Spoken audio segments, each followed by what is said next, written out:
अथक प्रयास की रिंकू को छुड़ाने के लिए, अथक प्रयास की, लेकिन फिर भी वह नहीं लड़का छोड़ रहा था। इसके बाद सिपाही जी वगैरह आए, फिर भुवन के बाबू जी वगैरह आए, इसके बाद सभी हट करके, इसके बाद अब सभी पैसेंजर को वहीं उतार दिए। सभी पैसेंजर जितने भी हमारे डैम पर के पैसेंजर थे सभी को उतार दिए हम जगन। इसके बाद अपने से हम उसको हटा करके पार करके इसके बाद सब सवारी को लेकर के आए, फिर वापस गए। बात यही है। और उसमें कोई सामान लूटपाट या पैसा कौड़ी ऐसा?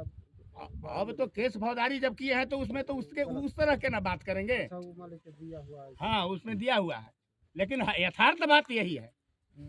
सभी समाज के बीच में ना बात जो यथार्थ बात था वो यथार्थ बात है, लेकिन जब हम अगला कदम बढ़ाए तो हम उसके तहत चलेंगे। चलिए ठीक है।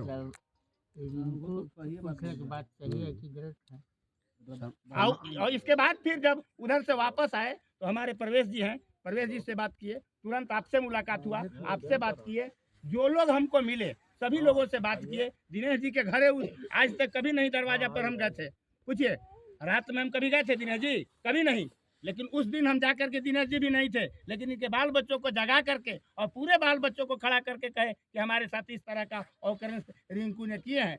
भगवान जी के पिताजी के को खड़ा करके उनको भी यह बात को मैंने कहा है, सरजू जी को यह बात समूचा कहे हैं। फिर वहां से आकर के ला करके उसी समय तुरंत फिर हम लोग बैक हुए हैं, घरे गए, टेम्पू लगाए, तुरंत आए हैं और आकर के समूचा बात मक्खू जी के दरवाजा पर बैठ करके प्रकाश के पास, उदित जी के पास और लोग के पास, संतोष जी हैं, इन लोगों सभी के पास यह बात को हमने रखने का काम किया है।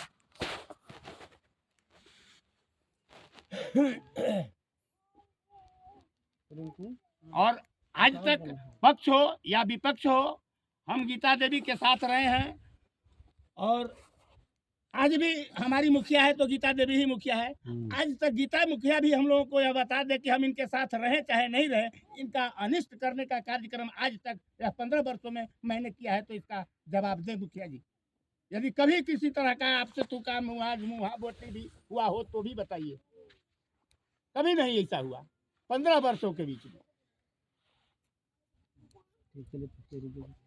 रिंकू, हम जो है रूफ गिरवाए थे, अभी थोड़ा सा भी होंगे ब्लास्ट